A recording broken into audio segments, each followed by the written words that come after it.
नमस्कार। आज हम एक ऐसी कहानी पर बात करने वाले हैं जो सेवा, करुणा और इंसानियत के असली मतलब को छू लेती है। ये कहानी हमें ले जाएगी रॉबर्ट नर्सिंग होम के दरवाजों के पीछे, जहां कुछ कहने को तो साधारण सी दिखने वाली औरतें थीं, पर उन्होंने जो काम किया वो बिल्कुल असाधारण था। तो ये कहानी शुरू होती है सितंबर 1951 से। जगह है इंदौर का रॉबर्ट नर्सिंग होम। पर देखिए, ये सिर्फ एक तारीख या एक जगह की बात नहीं है। ये तो एक ऐसे अनुभव की शुरुआत है जिसमें जिंदगी को देखने का पूरा नजरिया ही बदलने की ताकत है। हुआ यूं कि लेखक जिनके यहाँ मेहमान थे वो अचानक बीमार पड़ गईं और उन्हें नर्सिंग होम लाना पड़ा। माहौल आप सोच सकते हैं कैसा होगा, एकदम तनाव से भरा, बीमारी का पूरा जोर था और भविष्य की चिंता ने ना सबको जैसे सुस्त कर दिया था। तो चलिए कहानी के पहले हिस्से में चलते हैं, उस कमरे के अंदर जहां का माहौल बीमारी और चिंता से बहुत भारी हो चुका था। और उसी तनाव भरे माहौल में अचानक एक बहुत ही शांत लेकिन प्रभावशाली शख्सियत की एंट्री होती है। एक औरत जो अपने सफ़ेद कपड़ों में सबसे अलग दिख रही थी। वो कमरे में आती हैं और बस उनके आते ही सब कुछ बदलने लगता है। और यहीं से कहानी एक नया मोड़ लेती है। कमरे में आई इस शख्सियत का जो सुकून देने वाला स्पर्श था ना, उसने सब कुछ बदल दिया। ये थी मदर। लेखक के शब्दों में अगर कहें तो वो करीब 45 साल की रही होंगी। उनका रंग ऐसा था जैसे सुबह की हल्की लालिमा लिए हुए सफेद बर्फ। कद लंबा था, शरीर एकदम सथा हुआ, और उनकी आवाज में एक अधिकार तो था, पर वो किसी तानाशाह वाला नहीं बल्कि एक माँ वाला अधिकार था। कमरे में आते ही पता उनके पहले शब्द क्या थे? उन्होंने कहा, लंबा मुंह अच्छा नहीं लगता, बीमार के पास लंबा मुंह नहीं। अब ये शब्द, ये सिर्फ एक वाक्य नहीं था, ये तो सेवा और देखभाल को लेकर उनकी पूरी सोच का निचोड़ था। उन्होंने आते ही उस गंभीर माहौल को जैसे चैलेंज कर दिया। उन्होंने अपने चांदनी जैसे हाथों से मरीज के मुरझाए गालों को थपथपाया, और जानते हैं क्या हुआ? मरीज के सूखे होठों पर मुस्कान की एक लकीर खिंच गई। ऐसा लगा जैसे उनकी मौजूदगी ने कमरे का सारा तनाव सोख लिया हो। तभी डॉक्टर साहब कमरे में आए और मदर को देखकर मुस्कुरा दिए। उन्होंने तो जैसे अपने सारे अनुभव को एक लाइन में कह दिया। बोले, मदर, तुम हंसी बिखेरती जो हो, मतलब जहां भी मदर जाती हैं वहां हंसी और खुशी फैला देती हैं। अब कहानी एक बहुत ही ड्रामेटिक मोड़ लेती है। एक ऐसा मोड़ जहां इंसानियत का सामना होता है युद्ध के गहरे जख्मों से। ये कहानी है दो देशों की और एक मानवता की। मदर टेरेसा के साथ एक और युवती थी। नाम था sister Christ held.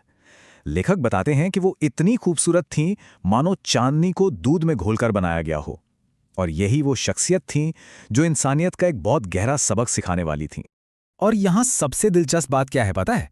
Mother Teresa थी फ्रांस से और सिस्टर क्रिस्ट हेल्ड जर्मनी से।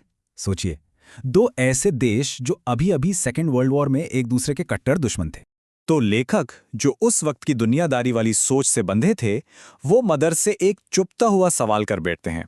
वो पूछते हैं, पर फ्रांस को हिटलर ने पददलित किया था, ये आप कैसे भूल सकती हैं? मतलब एक जर्मन लड़की के साथ इतने प्यार से कैसे रहा जा सकता है जब आपके देश को हिटलर ने रौंदा हो?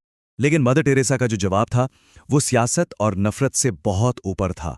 उन्होंने कहा, हिटलर बुरा था, पर उससे इस लड़की का भी घर ढह गया और मेरा भी। हम दोनों एक। क्या जबरदस्त बात कही। एक ऐसा जवाब जो नफरत की हर दीवार को गिरा दे। तो एक तरफ थी मदर टेरेसा जिन्होंने करुणा की गहराई दिखाई, वहीं दूसरी तरफ नर्सिंग होम में एक और शख्सियत थी जो सेवा को हंसी और खुशी से जोड़ती थी। ये थी mother Margaret. Mother Margaret home की सबसे बुजुर्ग महिला, कद में इतनी छोटी कि गुड़िया जैसी लगती थीं, लेकिन उनकी चाल में गजब की फुर्ती थी और व्यवहार में एक अलग ही मस्ती। उनकी हंसी तो ऐसी थी जैसे मोतियों की बोरी खुल पड़ी हो, और काम करने की रफ्तार, अरे मशीन से भी तेज। लेखक ने मदर मार्गरेट को एक नाम दिया, जादू की पुड़िया। और ये एक ऐसा जादू था जो इंसानों को मक्खी नहीं बनाता था, बल्कि मक्खियों जैसा दयनीय जीवन जी रहे इंसानों को वापस असल इंसान बनाता था। एक बार एक मरीज दर्द से चिल्लाया, मैं मर जाऊंगा। तो ये सुनकर मदर मार्गरेट खिलखिलाकर हंस पड़ी और उन्होंने बड़े सरल तरीके से जिंदगी का फलसफा समझाया। बोली, कुछ नहीं, कुछ नहीं, आज है एवरीथिंग, कल समथिंग, और बस तब नथिंग। मतलब घबराना कैसा? तो इन असाधारण औरतों की कहानियों से हमें आखिर सीखने को क्या मिलता है? देखिए, ये सिर्फ किताबी बातें नहीं हैं। ये एक ऐसा दर्शन है, एक ऐसी फिलॉसफी है जिसे उन्होंने असल में जी कर दिखाया। मदर टेरेसा एक किस्सा सुनाती हैं कि कई साल पहले फ्रांस में एक कॉन्फ्रेंस हुई जिसमें इंडिया से 2 मदर गई थीं तो वो दोनों फ्रांस की ही। उनकी माएं बंदरगाह पर अपनी बेटियों से मिलने आईं, लेकिन वो उन्हें पहचान ही नहीं पाईं। सोचिए, सेवा ने उन्हें इतना बदल दिया था कि नाम पूछकर अपनी ही बेटियों को गले लगाना पड़ा। और ये अनुभव हमें एक बहुत गहरे सवाल पर लाकर खड़ा कर देता है। किसी दर्शन को, किसी फिलॉसफी को सिर्फ जानना और उसे सच में जीना, इसमें क्या फर्क है?